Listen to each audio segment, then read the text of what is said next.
Pizza তো সবারই favourite একটা ডিশ, আর যদি হয় পনির পিৎজা তাহলে ভেজিটেরিয়ান আর নন ভেজিটেরিয়ান সবারই প্রথম চয়েস এই পনির পিৎজা। আজকে আমি নিয়ে এসেছি সবার জন্য রেস্টুরেন্ট স্টাইল পনির পিৎজা রেসিপি। প্রথমে আমি একই প্রসেসে পিৎজার বেস বানিয়ে নিয়েছি, তারপর আমি হোমমেড পিৎজা সস ইউজ করেছি এখানে।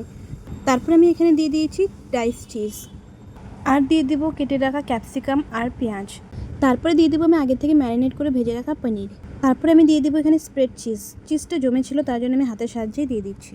আমাদের পিৎজা একদম রেডি হয়ে গেছে বেক করার জন্য। ওটিজি আগে থেকে প্রিহিট করে রাখা ছিল। এখন আমি পিৎজা বেক করার জন্য 30 মিনিট টাইম সেট করে বসিয়ে দেবো। ফ্রেন্ডস দেখো, 30 মিনিট পর আমাদের পিৎজা একদম রেডি হয়ে গিয়েছে।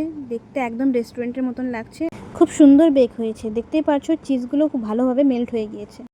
ওপর দিয়ে কিছু চিলি ফ্লেক্স দিয়ে দিচ্ছি। এরকম রেসিপি আরও দেখার জন্য পেজটাকে ফলো আর ইউটিউব থেকে দেখে থাকলে চ্যানেলটাকে সাবস্ক্রাইব করে দেওয়ার অনুরোধ রইল। আমি আবারও নতুন নতুন রেসিপি নিয়ে ফিরে আসবো।